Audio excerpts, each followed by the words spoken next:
Stress isn't a decision, but how you deal with it certainly is. Today, we're going to show you how you can be a master of a stressful situation at work with one effective exercise. According to a poll conducted by CareerBuilder, 50% of workers reported that they feel a great deal of stress on the job. But what causes workplace stress? Are you getting stuck with too much work piling up on your desk? Do you need to have it all done in 5 minutes? Maybe you're getting criticized constantly and never praised. It also happens when your job's too easy and you're just simply not challenged or inspired. Stress comes from all sides.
You've got mail.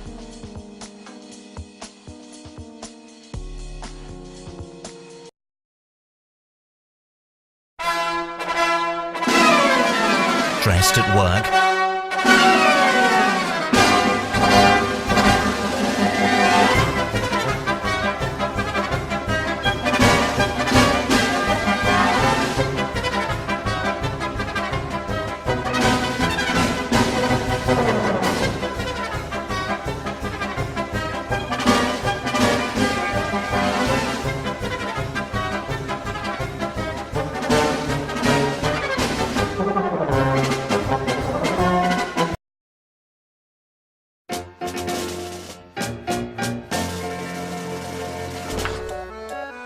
Stress is a part of life, and it's not always a bad part of life. Most of us enjoy good stress in small doses, like roller coasters, watching sports, or even a scary movie. That's the kind of stress that keeps us young and on our toes. Then there's bad stress, or worse, chronic stress. Negative stress isn't just in your head. It can affect us both mentally and physically. Stress hormones in the body for extended periods of time can physically age our cells. So when you're stressed at work or home, your cells look and act older, making you look older and even impacting your immune system. Not only does it add years to your appearance, it can also affect your memory, making brain cells shrink permanently. Even short-term stress can make it hard for you to remember simple things. A stressful work environment can have a significant impact on your health. The American Heart Association found that people who reported experiencing job-related stress had blood pressure that tested 10% higher than those who did not experience job stress. The study also found that people who were stressed maintained their high blood pressure even after they got home. While those non-stress participants, their blood pressure dropped right when they left the office. The British Medical Journal did a 15-year study on workplace stress. And they found that people who reported being overworked and unable to meet deadlines were twice as likely to get type 2 diabetes than those who felt they were able to meet the deadlines. So, whether you're an AP, HR, or upper management, today's Wellcast is for you.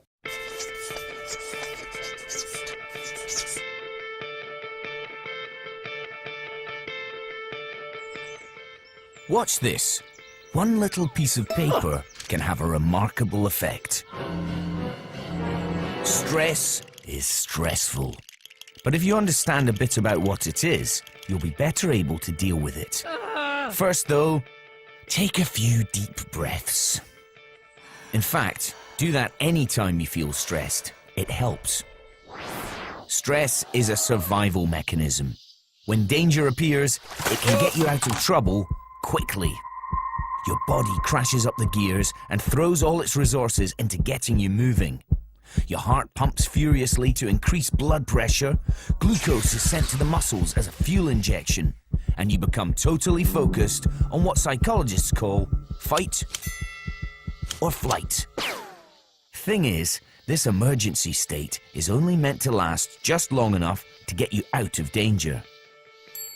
But here in the 21st century, we stress about different things, and for much, much longer.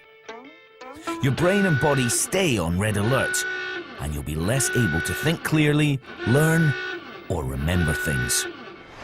Take a few more deep breaths, because as you now know, stress is a physical reaction, and deep breathing helps to counteract its effects. So, what else can you do? Okay, top tips to reduce stress. First, get plenty of exercise. Let out all that locked up energy. Now, back to the problem. Get in control. Scope out the situation and how you're going to tackle it. Don't stress alone. Talk to someone. Socialize. And have a laugh. You can't laugh and quake with fear at the same time. Get down with nature on a big or small scale. And if your mind won't stop worrying, give it something else to do instead.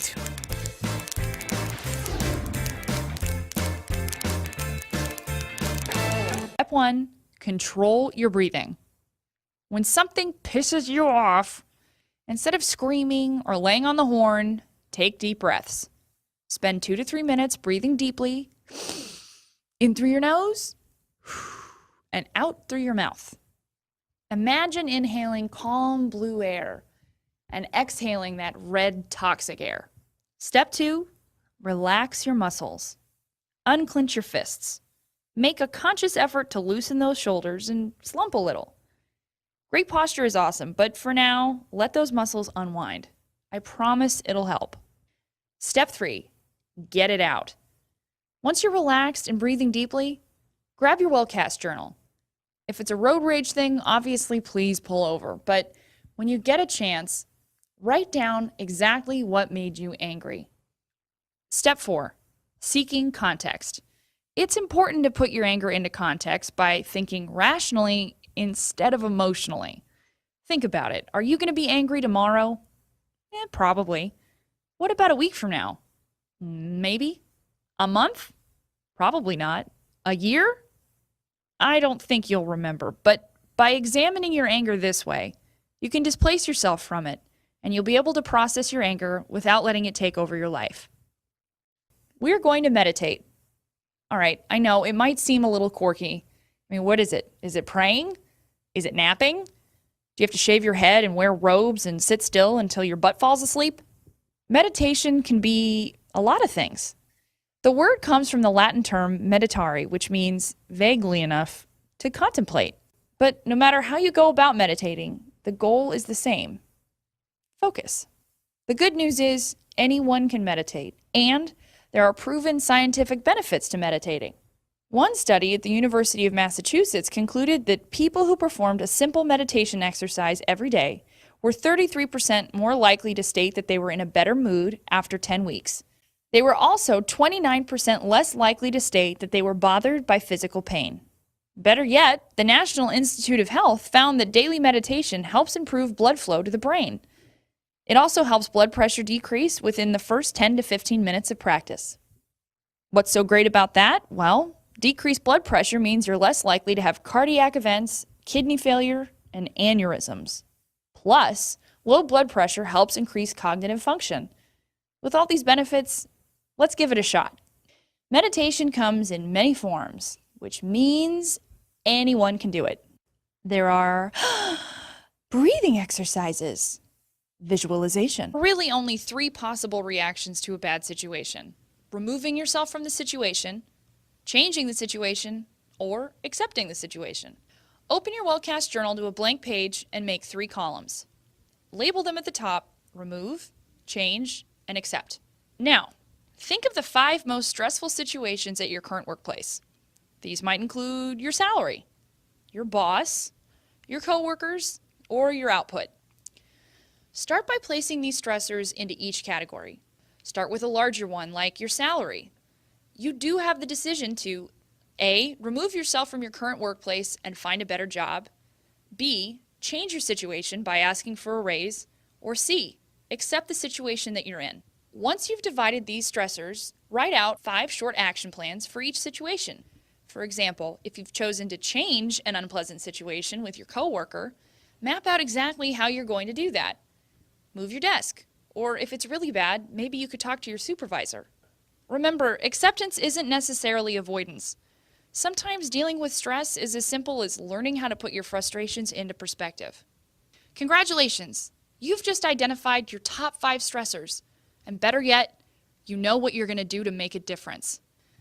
That is a huge accomplishment because you've transformed negative elements in your life into opportunities to re-engage.